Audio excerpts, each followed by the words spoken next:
Hello, my name is Daryl Robinson, and today we'll be going over injury prevention and rehabilitation in basketball. So, how do injuries occur in basketball? It can happen in a lot of different ways. Basketball is a high intensity sport and involves a lot of sprinting, jumping, running, cutting, a lot of different changes in direction. A player may be backpedaling on defense and then have to sprint the opposite direction because a turnover happened and now he's on offense. So an injury can occur in a lot of different ways just because of the different unique movements that are used during the game by the athletes. And because of this, like many other sports, these athletes are constantly moving in several planes of motion. So this is also known as the transverse plane. So they're not only moving in the sagittal plane or the frontal plane, but also the transverse plane. And these movements, they often put a lot of stress on the lower body or the lower extremities. And because of this, most athletes, especially in basketball, are often exposed to lower extremity injuries, especially at the ankle, knee, and hamstring. And those would be my focuses for today. What are the risk factors in the sport of basketball? So age can be one. Some athletes, they develop later than others, so they may not have the proper movement or certain mechanics to avoid an injury. And then for others, for older athletes, it may be mobility or range of motion, or it may have been a pre-existing injury that is causing them to have injuries down the line or reoccurring injuries. So it could be a multitude of things. Gender can also be a role. In women, it's known for them to have a higher risk of tearing or straining their ACLs than men. So that also can be another factor. The environment can be a factor for an athlete, from a dusty basketball court to a wet floor, or sometimes even the shoes that the athletes are wearing. We've seen athletes get hurt wearing brands from different shoe companies because they didn't have the proper foot wear for them or that fit their feet, right? I also wanted to add that muscle imbalances and poor strength can also be risk factors in basketball as well. So our first injury is a grade 1 ankle sprain. A grade 1 ankle sprain is a stretching of the ligaments that affect the lateral side, or like the outside of the ankle, I guess you could say. The anatomy for a grade 1 ankle sprain would be the anterior talofibular ligament and the calcaneofibular ligament. The MOI, or the mechanism of injury, can be two things. So here I thought about two ways that it can happen. Landing on another player's foot with coming down for a rebound, which we see a lot where guys come down and someone's in their space and they step on their foot and the ankle turns inward. Or it could be sudden change of direction causing inversion at the ankle as well. So it could be someone trying to cross over and they may plant too hard and their ankle turns inward, or it's inversion at the ankle and then it causes the injury for the sprain. So for the assessment test, we'll do a single leg balance test. And that test is about neuromuscular control and ankle stability. We'll also do a weight bearing lunge test as well. And then for the treatment for the ankle sprain will be the Rice method, which would be rest, ice, compression, and elevation. Our ankle prevention exercises, for our affected area, we're going to focus on muscular endurance and stability. So we'll do single leg balance stance. I have the YouTube video attached below. We'll do 3 sets for 30 seconds with our own body weight. And then we'll do single leg calf raises, 3 sets of 15 reps with our own body weight. And we see here that we're at the 15 rep range. We're pushing past what the normal range is when you find muscle endurance, which is at 12 reps. So we're starting really at the bottom of the 12 reps and kind of pushing a little with hopes that we could progressively overload and do more reps with more time as we get stronger and do these prevention exercises. For the opposing side, we're focused on strength and compound movement. So we'll be doing goblet squats, 3 sets, 6 reps with a 30-pound kettlebell, and Romanian deadlifts. We'll be doing 3 sets, 6 reps with 30 pounds. So that could be 2 15-pound dumbbells. And we'll focus on strength with those reps. I put those are the loads, but depending on the athlete and how much they can lift after I assess them, we'll start wherever that is for them. For our ankle rehab exercises, for the affected area, we're focused on muscular endurance and mobility. So we'll do ankle circles, 3 sets of 15 reps.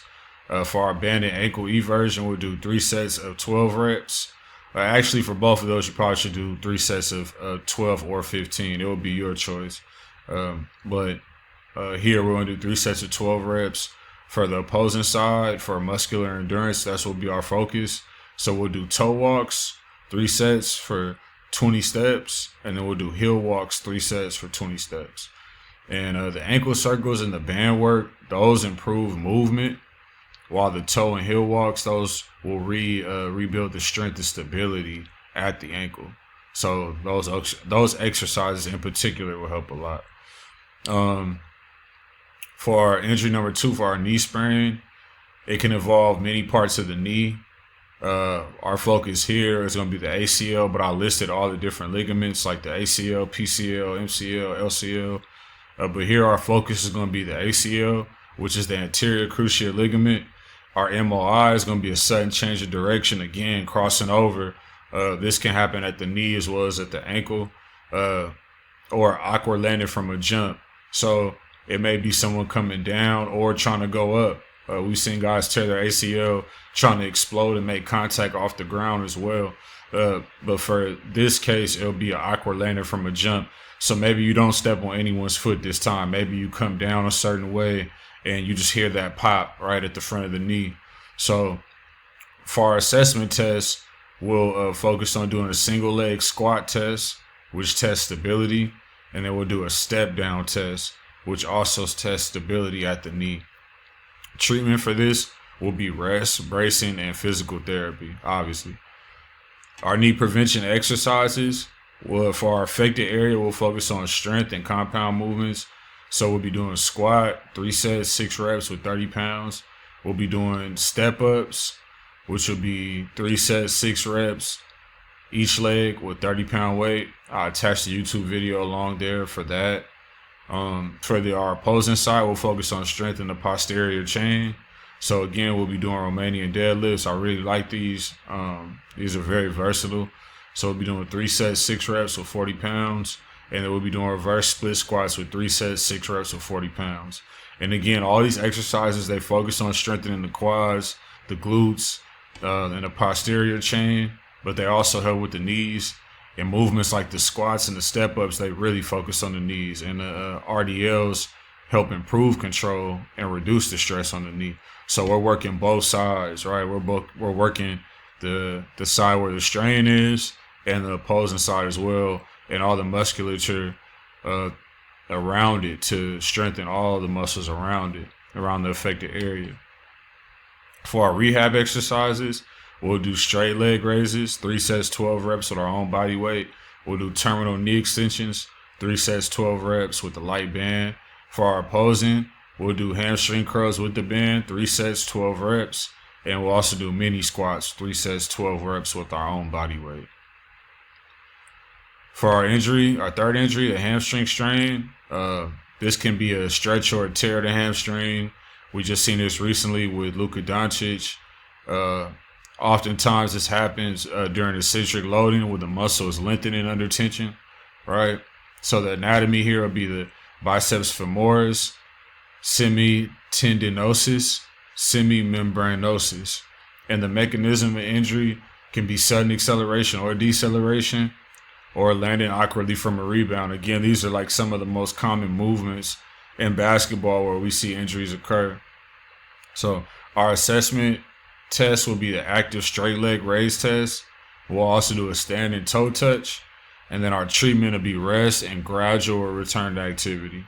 Again, hamstrings are very tricky, so it's all about giving the athlete time to heal and kind of come around to a place where they feel good enough and they can show that they're good enough to get back on the court. It's not an injury you really want to rush. For our prevention exercises, for the affected area, we'll do Romanian deadlifts again. I really like these. They're very versatile. 3 sets of 15 reps.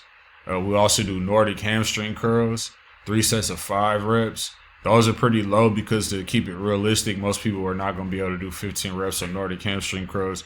They're very intense. So 5 reps is great for strength focus for those, if possible. Now our opposing side, we'll do a focus of compound strength focus, and we'll focus on walking lunges, 3 sets of 6 reps, 6 reps each leg, 30-pound weight. Goblet squats, 3 sets, 6 reps each leg. Well, 6 reps total. I'm sorry. The 30-pound kettlebell. And these exercises strengthen the hamstrings, the surrounding musculature, and these higher rep ranges, they improve muscular endurance, and the compound movements, the strength, those different things that help as well. Our rehab exercises, we'll do hamstring isometric holds, 3 sets, 30 seconds. We'll do glute bridge holds, 3 sets, 30 seconds. And then for our opposing, we'll work body weight squats. So we'll do 3 sets, 15 reps. And then we'll do reverse lunges, 3 sets, 15 reps each leg. And that is it for my injury prevention and rehabilitation and basketball presentation. Thank you, and have a good one.